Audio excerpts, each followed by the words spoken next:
A programmer wrote 22 lines of code. It locked $360 million inside a vault with no exit. June 2016. The Decentralized Autonomous Organization, the DAO, held roughly 14% of all Ether in existence. 3.5 million Ether, worth around $50 million at the time. A hacker found a single weakness in the smart contract code. They exploited it. 70,000 lines of solidity and one recursive flaw drained the vault. But rewind. A smart contract is, at its core, a program stored on a blockchain. It executes automatically when conditions are met. No middleman, no discretion. The code runs exactly as written, not as intended. That distinction matters. It's the difference between what the programmer meant and what the programmer actually built. Smart contracts are permanent. Once deployed, they can't be patched. They can't be updated. If there's a bug, it lives on the blockchain forever. That's by design. Immutability is the whole point. But it also means vulnerabilities don't disappear. They wait. The DAO hack worked because of what's called a reentrancy vulnerability. Picture it this way. The contract asks, do you have enough funds? The hacker says yes. The contract sends the money. But before it updates the ledger to subtract that amount, the hacker's code calls back into the contract. Do you have enough funds? Now the ledger still shows the original balance. So the answer's yes again. This repeats. Again, again, again. Each time money flows out. Each time the balance on the ledger hasn't been updated yet. It's like writing a check before the bank deducts it from your account, except automated and repeated thousands of times in microseconds. The DAO's developers weren't negligent. They were careful, but they didn't anticipate this pattern.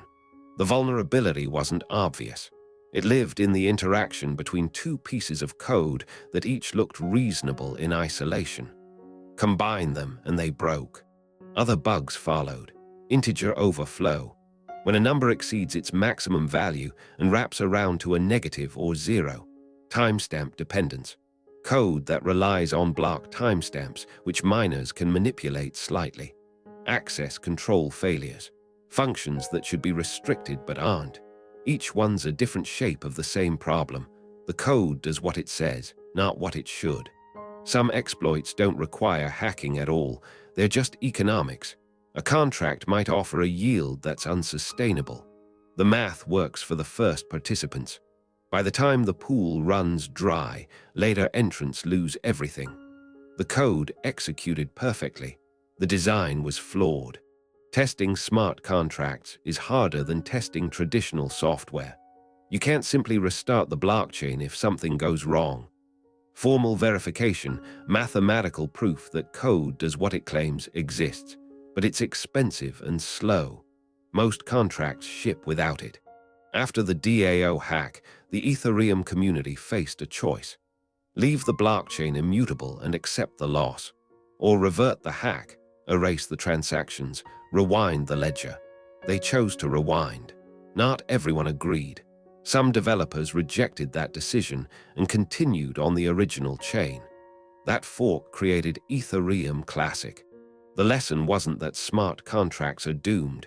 It was that code on an immutable ledger demands extraordinary scrutiny.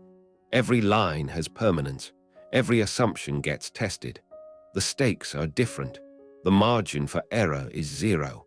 Smart contracts still power billions of dollars in value today, but they are built with hard-won knowledge, security audits, staged rollouts, formal verification when the stakes justify it. The vulnerabilities haven't disappeared. They've just become more expensive and more carefully guarded. This video is for educational and informational purposes only and is not financial advice. Always do your own research. Subscribe for more stories of how systems fail when code meets consequence. This video is for educational and informational purposes only and is not financial advice. Always do your own research.